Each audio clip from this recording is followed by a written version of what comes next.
Delhi CM Kejriwal పై Aam Aadmi party మహిళా నేత Rajya Sabha MP Swathi Maliwal సంచలన ఆరోపణ చేశారు. కేజ్రీవాల్ తన పీఏ వైభవ్ చేత తనపై దాడి చేయించారని చెప్పారు. ఈ మేరకు పోలీసులకు ఫిర్యాదు కూడా చేశారు స్వాతి.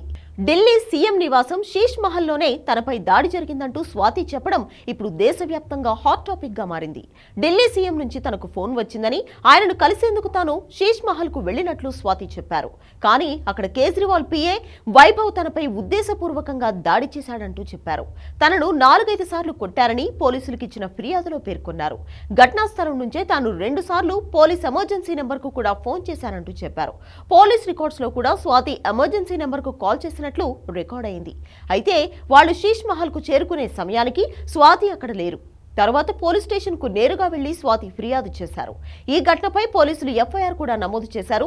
బీజేపీకి వ్యతిరేకంగా పోరాడుతున్న కేజ్రీవాల్ మీద ఓ మహిళా ఎంపీ ఇలాంటి ఆరోపణ చేయడం బీజేపీ నేతలకు ఆయుధంగా మారినట్టయింది. ఈ ఘటనపై వెంటనే దర్యాప్తు జరగాలని బీజేపీ నేతలు డిమాండ్ చేస్తున్నారు.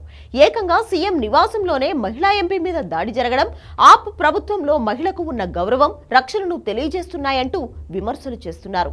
లిక్కర్ స్కామ్ లో కేజ్రీవాల్ కు వ్యతిరేకంగా వ్యవహరించిన కారణంగానే స్వాతిపై ఇలాంటి చర్యలకు పాల్పడ్డారంటూ ఆరోపిస్తున్నారు. ఎవరి వాదన ఎలా ఉన్నా ఒక రాజ్యసభ మహిళా ఎంపీ సీఎం ఇంట్లో తనపై దాడి జరిగిందంటూ ఇలా ఫిర్యాదు చేయడం ఇప్పుడు సంచలనంగా మారింది.